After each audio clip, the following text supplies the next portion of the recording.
Good morning, everybody. Welcome to the game plan. My name is Gareth Soloway, Chief Market Strategist here at VerifiedInvesting.com. As you can see, I am on vacation this week. So, again, lighting may be a little bit wacky, but nonetheless, I'm going to bring you the same quality information. No BS, just charts. All right. So, what we saw last week was a pretty pivotal decline on Friday. Now, this coming after the non-farm payrolls report came in weaker than expected, and the previous 2 months were revised dramatically lower. Obviously, the president wasn't too happy with this, which I think added fuel to the sell-off on Friday. However, this morning we are seeing the markets try to buy the dip. Investors are out there. They're thinking this is a great opportunity. We're going to take a look at the charts and find out. So let's jump into the charts here as we take a look. This is the S&P futures chart.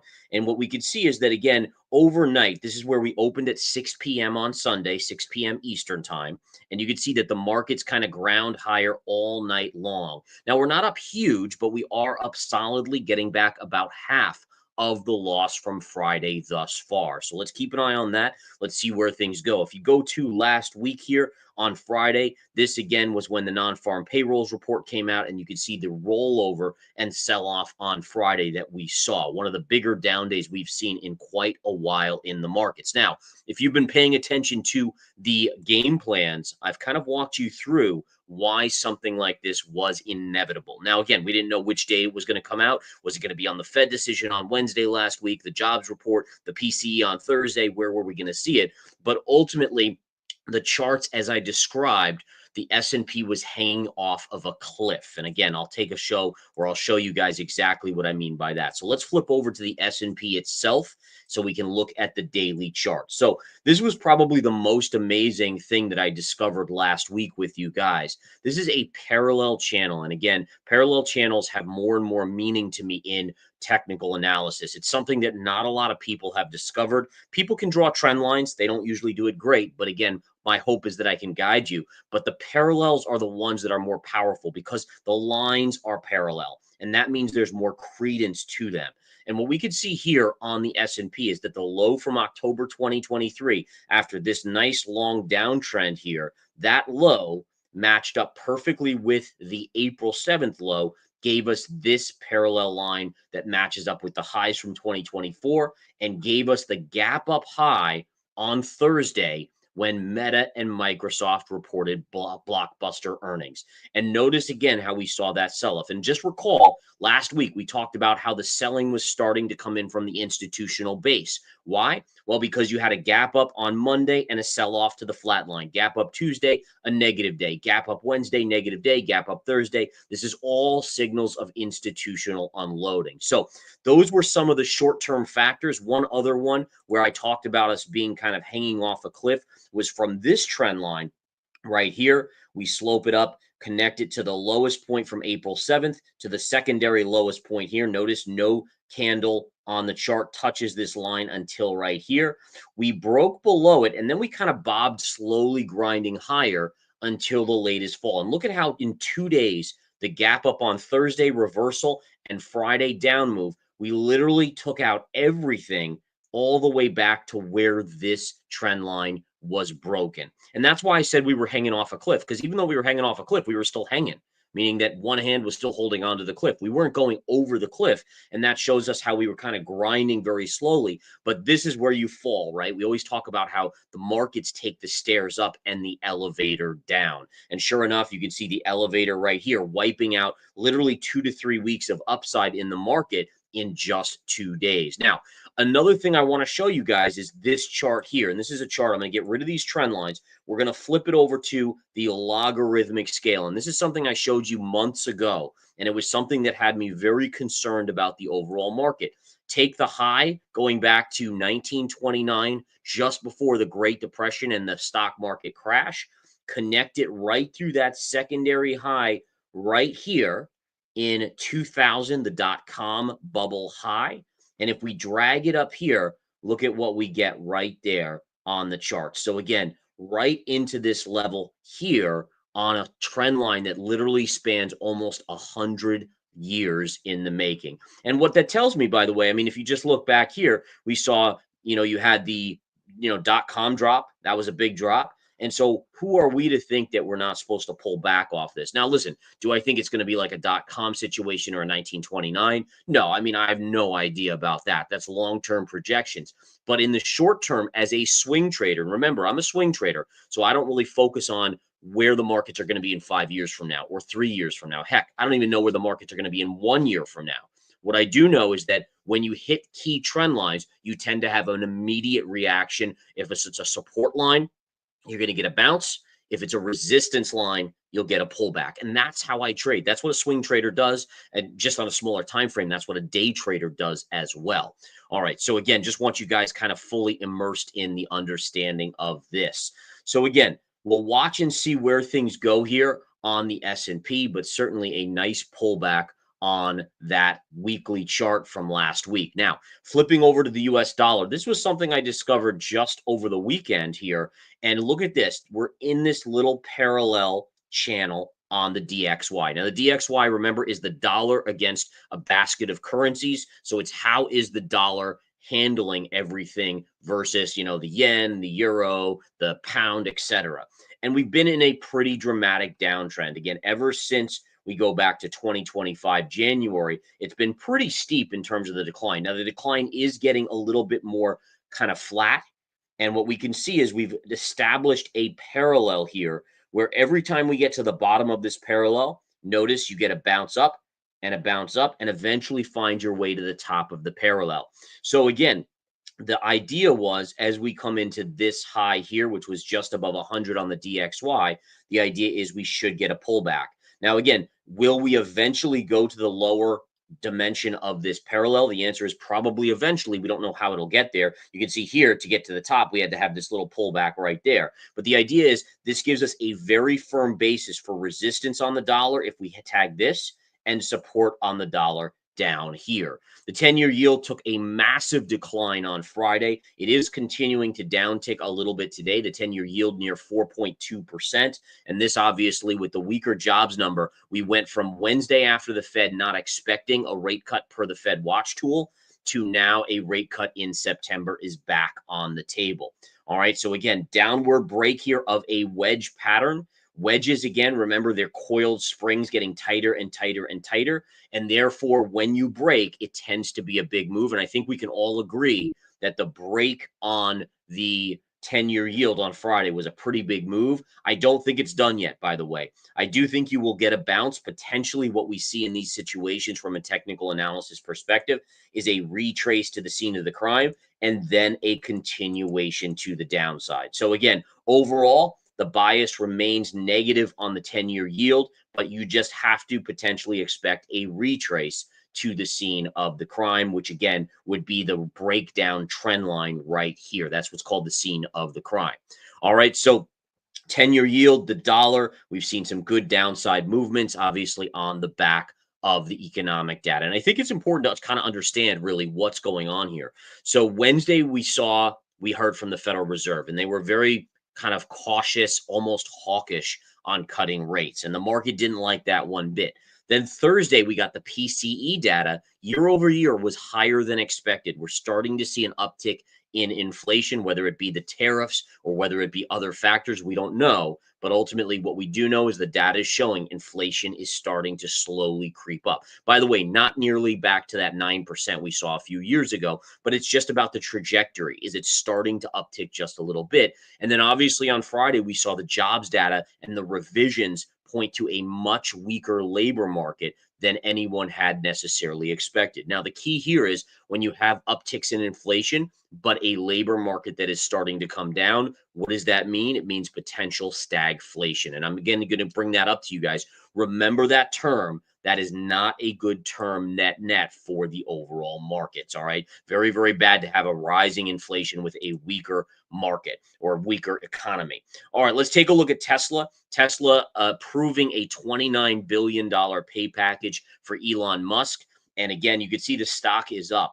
Now, a pay package of $29 billion is generally a hefty kind of dilutionary factor for investors. So it dilutes shareholders. Obviously, if he's getting granted a bunch of shares or compensation, it dilutes shareholders. But the reason why the stock is up this morning at 310, it's not a huge move, but it is up, is because the hope is this gets Elon Musk to focus back on Tesla, right? So again, it's all about can Elon, and listen, regardless of what you feel about him, he knows his stuff. He knows his stuff. He's obviously built up Tesla pretty well, and he has these other companies as well. And so the idea is the reason that why the board of directors and they wanted to give him this pay package is because the hope is that he refocuses now on Tesla and will actually make it improve. And I think that's why you're seeing investors happy, because it's all about making Elon Musk happy when it comes to Tesla. All right.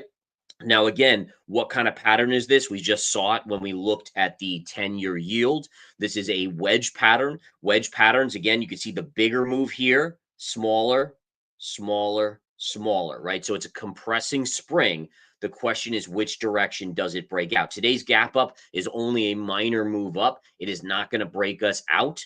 And the question then is, in the coming weeks and months, which way do we break? Whichever way we break, just be warned, it is likely to be a big move in that direction. Spotify this morning is gapping up. This is the pre-market action in Spotify. It's not a huge gap, but I wanted to bring it to your attention because the announcement from Spotify is that they are raising prices. The market likes that because they feel that they do have pricing power. I would just say that, again, once companies start to struggle gaining subscribers, oftentimes they turn to raising prices. We've seen this with Netflix. And by the way, just bringing up Netflix has really come in substantially from the recent highs here. And look at this. And again, beautiful upsloping trend line on Netflix. But look at the pullback that it's seen. Second target down here. We already hit my first target. I raced it. But second target is 1105 here, which should be subsequent support. And again, remember, and this is so interesting on Netflix, is Netflix, I believe it was last quarter, was the last quarter that they reported subscriber numbers. They said prior to that they would no longer report subscriber numbers. Why not? That tells us something, right? And then all of a sudden we see Netflix starting to come down here and starting to fade after the recent earnings report. And obviously, it was even fading prior. But I think that lack of transparency makes investors nervous. And it also shows that they're not confident in their subscriber growth. But what has Netflix done almost every quarter or every year in the last few years? They've been raising prices. So raising prices. And again, you could also throw this out there. Spotify, Netflix, a lot of these services are now raising prices, which again, on some level is no doubt inflationary. Rising prices is inflationary. All right. Now back to Spotify just quickly. If we look at the daily chart here, it was just into technical support. Look at this nice support area here. This was one that I had in smart money stocks and ETFs as a short. We were short from up in this upper range here, and we did cover it last week, taking profits of about 10%. And again, good to see that bounce up. I could potentially look to re-short Spotify as a swing trade, but it would be right in this range here. All right. Right around 705 to basically 700 to 705. Gap fill right here. Again, for those of you that are newbies, learn what gap fills are. Those are where price closed this day, but then gapped down on this day, right? So that creates a gap in price. All right. And then you also have this low pivot right here, this base level here, right, all the way through here, and then the breakdown occurred. And so that tells me there's a lot of technical resistance. So while you're seeing a reaction in Spotify shares right now, keep in mind that if it rallies up enough, this does become a good swing trade short. Tyson Foods reported earnings this morning. We flip over to the 10-minute chart. You can see a little bit of a pop there. Interestingly enough, look at where this stock was trading here. in the longer scheme of things, it was kind of beaten down. So obviously the bar for earnings was a little bit lower, and it is opening higher. It's not a big enough move for me. It's only about $2. So on a $2 on a $55 stock, very small percentage wise. So for me, again, there's no trade on this. It would really honestly have to go all the way up to 57.70 or so. And then maybe with this area here and this pivot high right in here, that would give me an opportunity to day trade it as a short. I don't see a swing trade level on this at this point. Wayfair reported earnings pre-market. You can see it's had a nice little move here. There is resistance on Wayfair. If we zoom out on the chart, there's resistance, a minor level at around 76.35. Let me put a trend line in there for you home gamers here. So again, right in this range right there, that pivot high. And then just above it, there's another peak right in here that could give us an opportunity. I think there's a secondary level right here at around 78.50. All right. So again, I don't know if for me as a day trader, if I'd feel gutsy enough to short 76.35, because again, pre-market, if we look at it, it kind of already almost got there, got to about almost $75. But certainly if it continued to squeeze to the upside, the 78.50 does look very attractive. Now, after the bell today, we have some big earnings. Palantir has earnings here, and this stock again has been in a short-term parallel, just tagging the upper end. Upside in this case would be somewhat limited, because again, you have $63.25. That gives us about, from current levels pre-market, it is gapping up pre-market, by the way, to 57.66. But again, that only gives us about $6 of upside on earnings. Downside to first support would be 142. So from current levels, that's about $15 to the downside. The other thing to keep in mind is Palantir remains extremely extended. The growth should be fantastic. I fully expect them to beat their earnings. But remember, folks, when a company beats on earnings, it doesn't mean the stock goes up. And we've seen this with a lot of stocks this earnings season. It depends on how much the stock has rallied up into those earnings. Because again, the higher it goes into earnings, the better the results have to be. So a beat is just not enough at this point on some stocks to really justify even a more upside action. And it's important to understand that, because I think people look at earnings as very one-dimensional. As in like, oh, they beat on revenue and they beat on earnings. Okay, the stock should go up. Not always. And always remember this, guys. These are really important things. Look at the chart first. If a stock has rallied 100, 200% going into earnings, that bar is probably so high that it literally almost anything they report will not be able to justify or dissuade the profit taking after that report, because the bar is so high. So again, going into earnings in general, I would expect a pullback. Maybe it pops first. I think initially sometimes these big prints, the algorithms and retail really buy those earnings out of the gate, and then all of a sudden the institutional sellers come out of the woodwork. Bitcoin, guys. All right, you can see I've got a ton of annotations here for you. We did hit first support. I talked about this general vicinity last week. And again, notice where this first support, the low over the weekend on Bitcoin, was this previous high. All right. So that, again, you're getting a little bit of a bounce. A lot of people out there in the technical analysis world called this a bull flag. I accurately kind of corrected them in these game plans and said, nope, the topping tail, which is a bearish reversal signal, it's bearish consolidation off that. Therefore, bear flag, not a bull flag. And that was the correct call. All right. Now it's come down beautifully in smart money crypto. I was overly excited to be able to cover a lot of our short-term shorts on a lot of these altcoins out there. We made a lot of money. Pudgy Penguins, 28% gain just on one of those right there. But the key here is understanding that you're now getting a little bounce. What could end up happening here, we may end up going back to what we would call a retrace to the scene of the crime, the underbelly of the bear flag. And then you would expect probably your next move to the downside. Now, what would change my mind? If you could fight inside of the bear flag again and start to consolidate, you could reestablish, and any sort of break above this 120,000 level would then, in my opinion, at least test the high of the topping tail, potentially catapulting it to the upside. But again, just pure charts, no BS. The answer is, okay, you got it. You got this little pivot point at 11,800 to kiss. Now you're bouncing, but you have to respect the 117,000 level, which is the underbelly of that bear flag, as key resistance. All right, let's go on to gold today, see where gold is trading. Gold continues to move up. Look at what gold is doing. Now, remember, we just were looking at a bear flag that broke down. This would be a wedge pattern that broke down. What are both of them have in common? They're both retracing to potentially the scene of the crime. So again, same thing, broke a major trend line that goes all the way back to December of 2024. We broke it, we confirmed it, we continued. Then you're getting the bounce. Resistance is going to be just above 3,400 on gold. Now, if it can somehow get above like 3,420 and confirm, now the bear case goes away and the upside continues. But right now, if you're talking path of least resistance, it's to bounce and pull back off of that key wedge pattern. And remember, folks, I am in a world of probabilities. All right. It doesn't matter what my personal beliefs are. It doesn't matter what my gut tells me. Those are almost always wrong when it comes to investing. And I think we've all experienced that type of impact. It's all about the charts. That's the only way that I'm a good trader and investor, is because I follow the charts.